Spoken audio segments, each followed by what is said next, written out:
Olá pessoal, tudo bem? Bem-vindos, bem-vindas todos e todas a mais uma aula, essa aula sobre a Revolução Inglesa. Uma aula, na verdade, sobre a modernidade britânica, a modernidade política europeia. A Revolução Inglesa, assim, quando a gente pensa em revolução, a gente pensa em grandes rupturas muito profundas, aos moldes da Revolução Francesa, né, que é o nosso grande modelo. A Revolução Francesa rompeu simbolicamente, profundamente com a imaginação do tempo dela. Não foi só uma revolução de mudanças de instituições políticas, isso não é pequeno, né? Mudar instituições políticas já é algo grande, mas eles mudaram também a mentalidade das pessoas na época. No caso da Revolução Inglesa, isso também ocorre, mas ocorre de uma maneira diferente. Se a gente parar para pensar bem, a Revolução Inglesa, ela mantém várias tradições inglesas.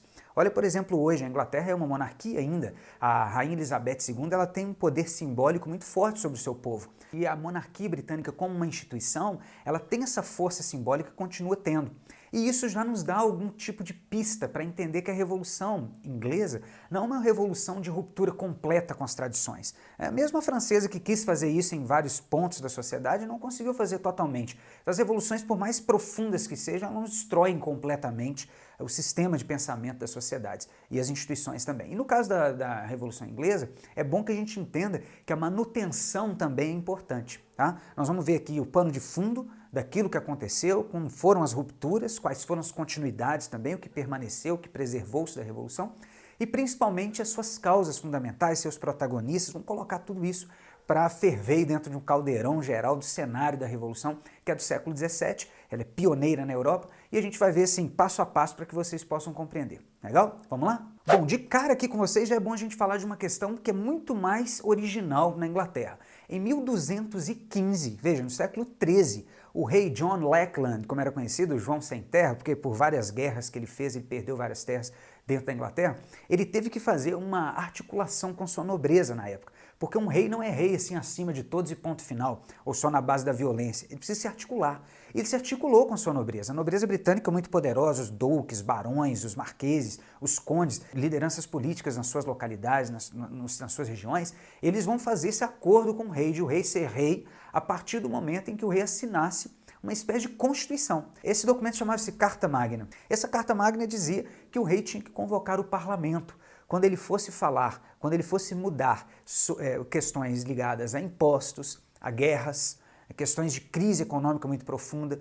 Tudo isso implicava a convocação dos representantes da nação britânica para que eles pudessem então discutir, junto com o rei, quais seriam as posições tomadas. A Carta Magna, então, exigia que o rei convocasse o parlamento em algumas situações. Mas o que é o parlamento? O parlamento é uma assembleia ou um congresso formado por duas câmaras, a Câmara dos Lords, formada pela nobreza, e a Câmara dos Comuns, formada por representantes de outras classes, classes menores, não consideradas nobiliárquicas, não consideradas aristocracia britânica.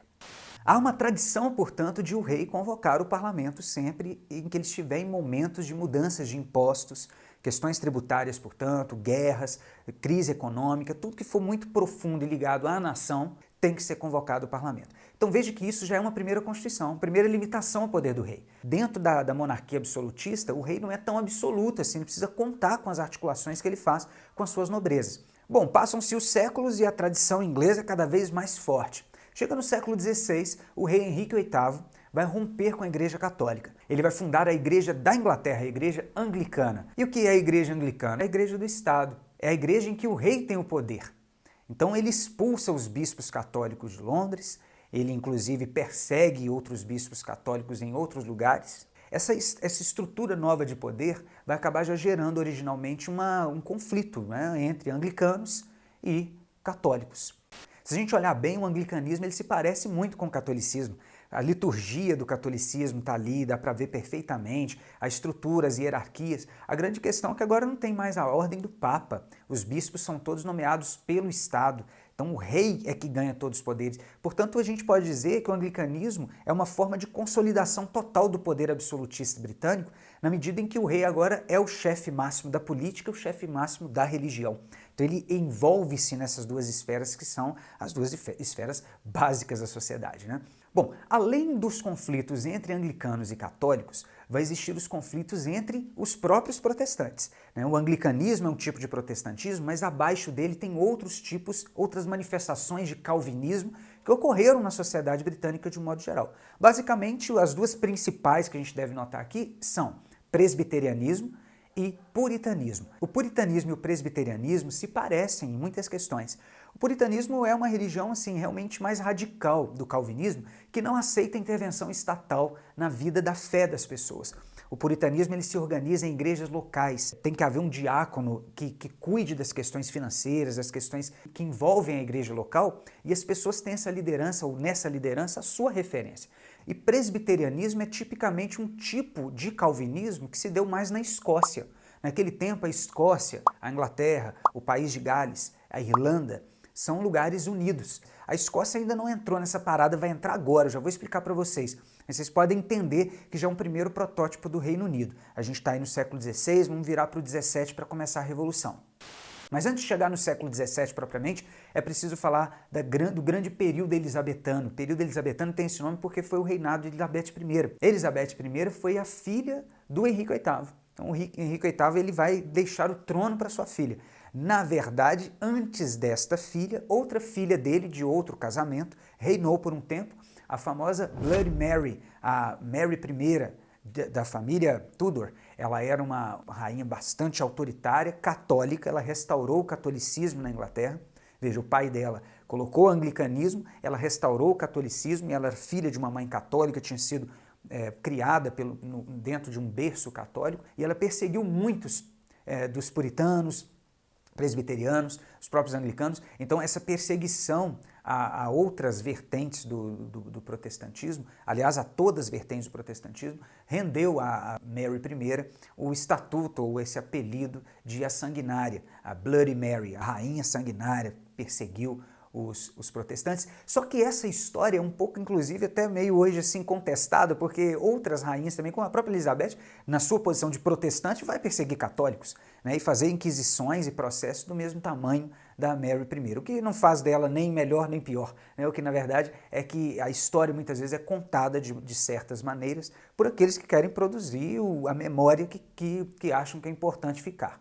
A grande questão é que a história é repleta de violência, é repleta de perseguição, e nenhum desses monarcas, nenhum desses líderes pode escapar a uma boa análise para perceber que o mal ou o bem não está numa ou noutra pessoa, mas certamente dentro da mesma pessoa, como dizia Friedrich Nietzsche.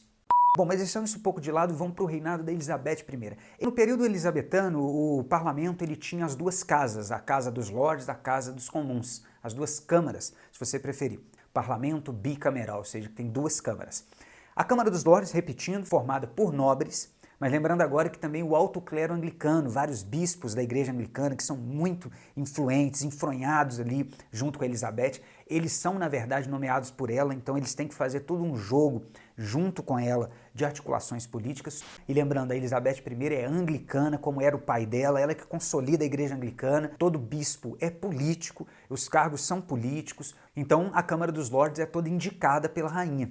É indicação real que coloca os nobres da alta aristocracia e os bispos do alto anglicanismo, do alto clero anglicano dentro do parlamento. Já a Câmara dos Comuns é eletiva, ela é eleita por voto censitário, só vota quem tem renda e patrimônios mais elevados. Então há esse crivo político, quer dizer, o voto censitário se estabelece sob critério de renda. E serão, assim, grandes pessoas ligadas à burguesia, ligadas à gentry. Gentry é aquela classe social que está ligada ao que se chama de pequena nobreza rural. A pequena nobreza rural é uma nobreza que é proprietária de terras, ela tem nas suas terras verdadeiras empresas, principalmente para a criação de ovelhas, para colocar a indústria de lã que estava crescendo nas cidades. Inclusive, um personagem central que a gente vai conhecer daqui a pouco, Oliver Cromwell, era um gentry. E além da gentry também a alta burguesia mercantil, donos de companhias marítimo-comerciais, investidores das bolsas de valores de Londres, ou seja, de empresas de tráfico de mercadorias, de passagens para pessoas que querem ir para as Américas, de pessoas que eram aventureiras, de pessoas que iam para a Ásia para comprar mercadoria. Essa galera aí que era a galera rica da época. Então ser burguês, investidor na época, era basicamente estar ligado ao grande comércio marítimo. E havia também uma pequena burguesia, uma pequena e média burguesia local. Uma galera que está ligada ao comércio dentro da Inglaterra, que também tem condição de ter representatividade. Camponeses ou proprietários de terra menores do que os da gentry, eles participam também Pelo menos, como eu disse, a partir da voz de outros que possam falar por eles. O que a gente está percebendo? Que a Inglaterra tem uma certa pluralidade. Por mais que seja um país ainda fechado dentro de uma monarquia que é absolutista, que é cheia de questões de articulações na alta aristocracia, ela tem uma certa abertura política, que vem da Carta Magna. É uma tradição dos ingleses ter essa abertura para poder dialogar com a sociedade, para poder ter articulação política e poder ter governabilidade. Elizabeth I fez um reinado brilhante. Durante o período Elizabeth, a economia cresceu pra caramba, ela investiu muito, inclusive, em capital mercantil, ela gostava, inclusive, de se articular com piratas que assaltavam navios espanhóis no Caribe, daí que o pano de fundo ficcional de Piratas do Caribe, na verdade, é, de certa forma, histórico também. Os piratas do Caribe existiram. Não daquela forma como são colocados no filme, é claro, o filme tem uma fantasia, mas o pano de fundo histórico, assim, essa questão de haver piratas trançando pelos mares, que eram ladrões que assaltavam navios carregados de prata, de ouro, principalmente navios espanhóis, e não à toa, a Inglaterra e a Espanha andavam sempre a pé de guerra por causa dessas questões, né? Esse universo, esse cenário é real, ele não é fictício. E as companhias de comércio, às vezes elas tinham problemas com piratas, outras vezes se aliavam a eles. E a rainha Elizabeth I, ela tinha essa aproximação com alguns dos corsários. Corsários são piratas que, na verdade, têm uma carta de corso, ou seja, uma carta oficial, um documento que oficializa a atuação deles. Então, muitas vezes, a Elizabeth ela tinha acordos com os piratas para que eles assaltassem navios espanhóis e eles dividissem a carga, dividissem o roubo. Foi nesse período também, 1588, mais precisamente, a Elizabeth já reinava aí havia 30 anos, ela vai conseguir guerrear contra a Espanha e vencer a famosa invencível Armada Espanhola. O que começa a demonstrar que quem vai ser a rainha dos mares daqui para frente, ou dali para frente, seria a Inglaterra. Na verdade, a Inglaterra tinha um grande concorrente também, que é a Holanda. E nós vamos ver durante essa aula que a Holanda várias vezes vai entrar em guerra com a Inglaterra por causa desse domínio dos mares, das rotas marítimas, comerciais. Isso era muito caro para a época. Na verdade, era o grande negócio da época, as grandes navegações. Bom, isso tudo vai fazer com que Elizabeth tivesse uma popularidade muito grande. Ela é também conhecida como a Rainha Virgem. A Rainha Virgem é aquela que não se casou, é aquela que permaneceu pura e que, na verdade, se casou com a nação, com a Inglaterra. E como ela fez um reinado muito longo, e no momento em que ela entra para o trono, ela foi muito exaltada, a ideia de voltar com o anglicanismo, tudo isso fazia com que a Inglaterra respirasse uma atmosfera nova e boa. Então o nacionalismo cresceu muito naquela época, ela tinha leis dos pobres para amparar as pessoas mais pobres, necessitadas. Então, quer dizer, é um período em que coisas positivas podem ser juntadas para a gente entender como o reinado dela foi tão longevo, foi tão longo e como ela conseguiu se sustentar no poder. O problema acontece justamente quando ela morre. Em 1603, a Rainha Elizabeth I é a última Tudor. Ela morre sem deixar descendentes. Inclusive, o apelido dela faz jus, né? Era a Rainha Virgem. Não se casou, não teve filhos. Então, como ela não teve descendentes diretos, ela encerrou ali a dinastia dela, a família Tudor não tinha mais descendentes diretos. Então, os primos dela, que vão reclamar o trono, e que inclusive vão conseguir, até mesmo com questões já antes dela morrer, ela já vai constituindo isso junto, articulando com seus conselheiros, que vão opinar nesse sentido, eles vão convocar o rei da Escócia, James I, James Stuart, que é um primo dela, e ele então herdará o trono em Londres e continuará com o trono em Edimburgo. Naquele período, a Irlanda já estava ligada à Inglaterra e o país de Gales também. Inclusive, os herdeiros do trono britânico até hoje chamam-se príncipes e princesas de Gales, né, de Wales. E o James, então, vai reinar na Inglaterra. O James vai reinar de 1603 a 1625. É um reinado relativamente ok. Né? Na verdade, ele não tem grandes problemas como terá o filho dele, Charles I, que a gente vai ver daqui a pouquinho. No reinado do James I, ele deixa bem claro um pensamento que ele tinha e que outros tinham também, inclusive Elizabeth e a dinastia anterior, de que os reis eram reis e rainhas eram rainhas por direito divino e hereditário. A ideia de que Deus é que deu a eles o estatuto e a autoridade de reis e rainhas e que eles deveriam passar de pai para filho ou de parentes para parentes dentro de uma mesma linhagem, de uma mesma dinastia, de uma mesma família, o seu reinado, o seu poder. James está lá em Londres, ele está reinando, ele é rei da Escócia e é rei da Irlanda também. Isso se chama união pessoal, monarquias unidas por união pessoal. Quer dizer que uma pessoa, um rei, é o rei coincidente das três monarquias. Mas as três monarquias têm parlamentos. Então a Irlanda tem seu parlamento, seu grupo de nobres que se reúne lá, a Escócia tem o seu e a Inglaterra tem o seu. Então são 3 parlamentos, 3 lugares, 3 nações e um só rei. Na Escócia, presbiterianos influenciam no parlamento. Na Irlanda, católicos influenciam no parlamento. E na Inglaterra, basicamente anglicanos. Em 1604, quando se abriria o segundo parlamento do reinado de James I, foi descoberta uma conspiração, a chamada Conspiração da Pólvora.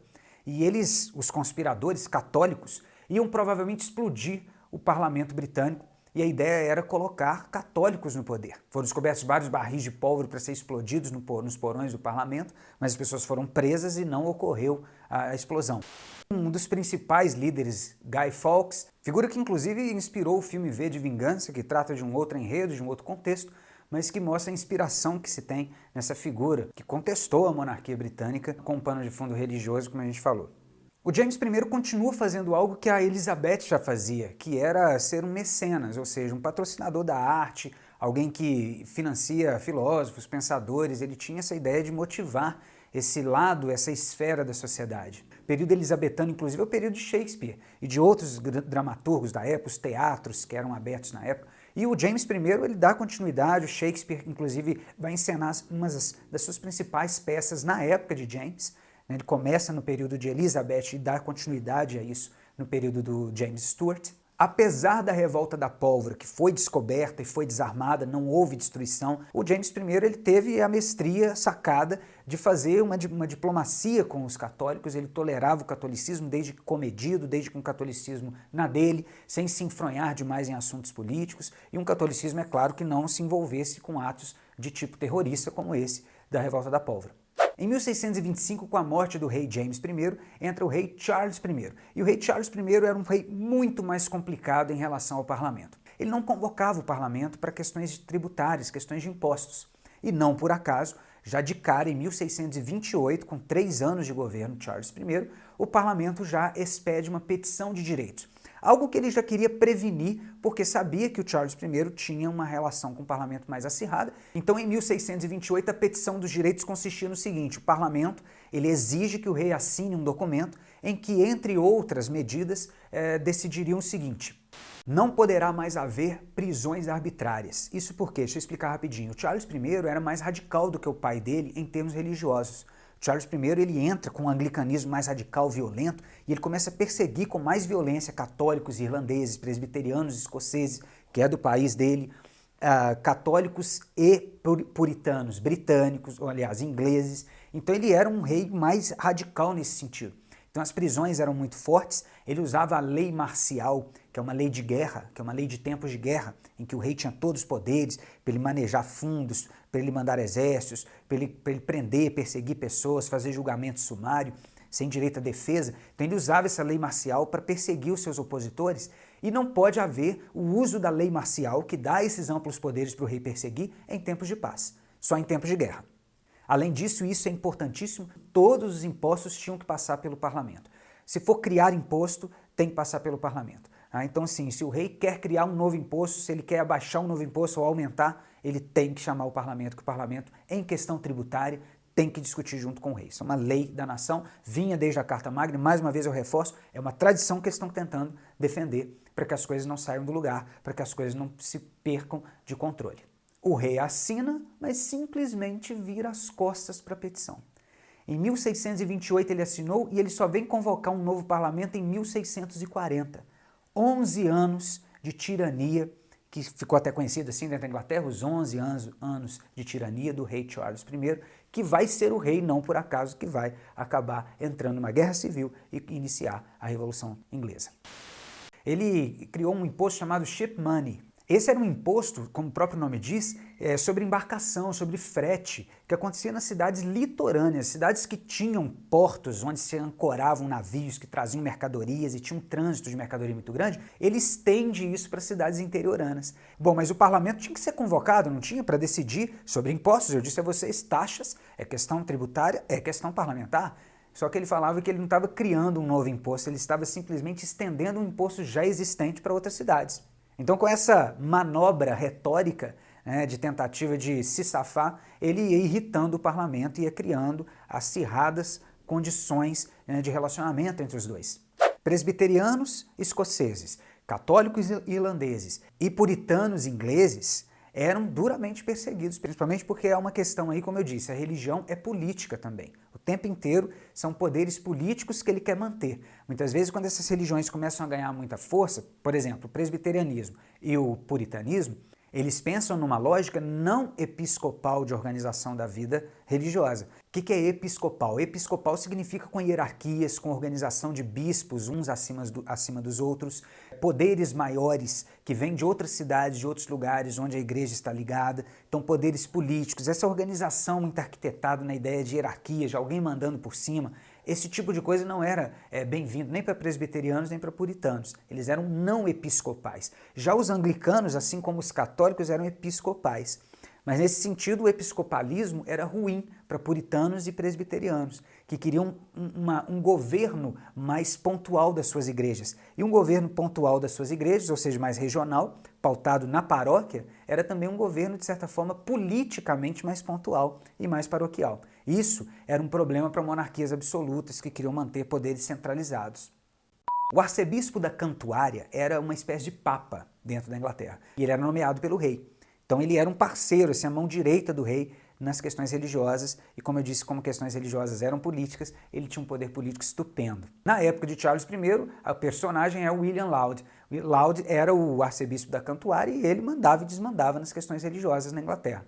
Continuou ele próprio perseguindo os seus opositores, e aí estou tentando juntar isso para vocês, espero que vocês estejam entendendo, política e religião andando juntas aí o tempo inteiro, não dá para entender o cenário político sem entender o cenário religioso. E muitas das questões religiosas aí estão dizendo respeito a questões financeiras também. Por exemplo, Laud queria que a liturgia anglicana fosse cada vez mais sofisticada, como a liturgia católica, e os presbiterianos, os puritanos eram contra isso. Eles não queriam essa pompa dentro da igreja, esses gastos, essas questões de muitos funcionários, muitas lideranças, hierarquias muito grandes, porque isso deixava o Estado grande, né? O Estado forte, e é isso que o rei queria, um Estado centralizado, forte, que ele tomasse conta de tudo. E a sociedade resiste a isso. Aliás, essas reformas todas que o Laud queria, ele queria sem passar pelo parlamento. Aí é um problema político central, né?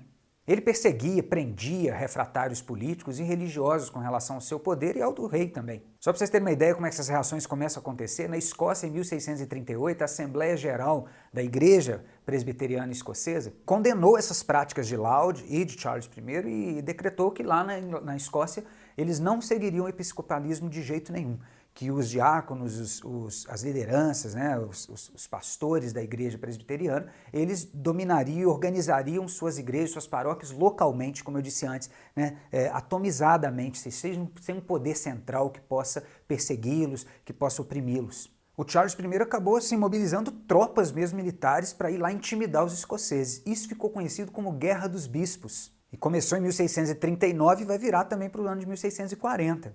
Nesse contexto, Charles convocou o parlamento irlandês e o parlamento inglês ao mesmo tempo, 1640. O que ele queria?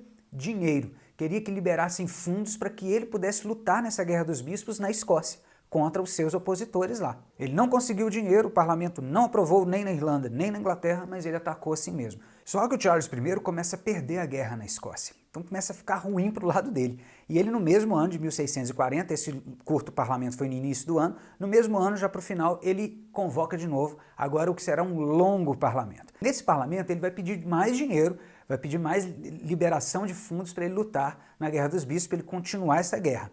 Ele insiste nela. Aí o parlamento aceita começar a conversar com o rei, né, quem sabe até liberar os fundos, mas dentro de uma perspectiva de algumas condições. E essas condições são o controle parlamentar sobre os impostos e a igreja. Então o parlamento quer controlar a questão da igreja também, a questão dos impostos. Observe como essas coisas se juntam e vai confirmando isso que eu estou falando com vocês a aula inteira. Quer dizer, a igreja importa muito, a religião é um poder político. O parlamento também ele quer uma convocação trienal, o impeachment dos ministros radicais do rei, que estavam colaborando para essa perseguição religiosa, para a Guerra dos Bispos, e colaborando, de modo geral, na própria postura antiparlamentar do rei, ou das posturas que ele vinha tendo, e a extinção de um exército permanente, que o rei não tivesse um exército permanente nas suas mãos. Porque isso dava a ele poderes, né, encorajava a fazer esse tipo de reinado absolutista, violento, sem contato com o parlamento. Aí o Charles I faz uma manobra louca. Ele sai de Londres, vai para Edimburgo, se junta aos parlamentares de lá, Aí ele chega nesses parlamentares e diz para ele, não, eu quero a paz com vocês, vamos atacar Londres. Quer dizer, ele não aceita essas condições que o parlamento britânico tinha oferecido, ele sai da Inglaterra e vai para a Escócia para se armar lá e começar uma guerra civil. Agora contra a Inglaterra, a partir da Escócia. Olha que loucura. Agora atenção que esse negócio é bem mais complexo. Dentro da Irlanda tinha gente do lado do rei e tinha gente contra o rei. Dentro da Escócia também e na Inglaterra também.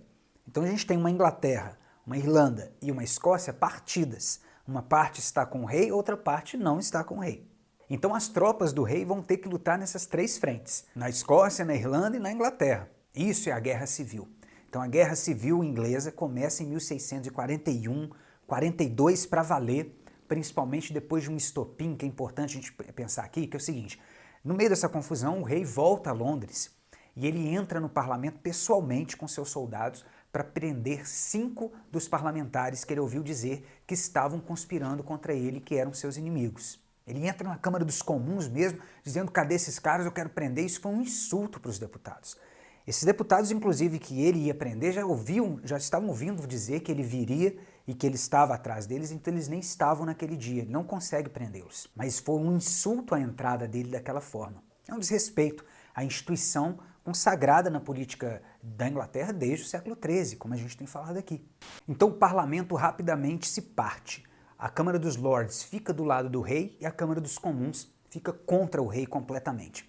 E agora é uma guerra civil declarada mesmo. Estamos no ano de 1642, o parlamento, através, na verdade, da sua Câmara dos Comuns, porque a dos Lords vai para próximo do rei, a Câmara dos Comuns faz uma convocação geral de um alistamento militar de todas as pessoas da Inglaterra que quisessem se alistar para lutar contra o rei e contra a opressão do poder real. Esse novo exército, é chamado de exército do novo tipo, New Model Army, que é um novo tipo porque é um exército que vai alistar pessoas e essas pessoas vão crescer ali dentro do exército a partir da sua própria participação, do seu próprio talento e não do seu status nobiliárquico. Isso é importante para vocês perceberem sim, o simbolismo da Revolução, que nesse momento, essas pessoas que nunca tiveram a entrada no exército britânico, ou às vezes que operaram dentro de tropas pequenas do exército em tempos de guerra, elas agora terão mais voz ativa. O exército do novo tipo, ele discute com seus oficiais, com seus soldados, as pessoas têm direito de falar, de pensar juntas estratégias, então isso dá uma espécie assim de transição, né, entre o exército que era do rei, que o rei nomeava, a partir da nobiliarquia que o cara chegava a postos altos de comando. Agora não é porque você é aristocrata, nobre, nada disso, é porque você tem um mérito, tem a força, tem o talento, tem o engajamento dentro do exército, é isso que te vai te fazer galgar posições de liderança dentro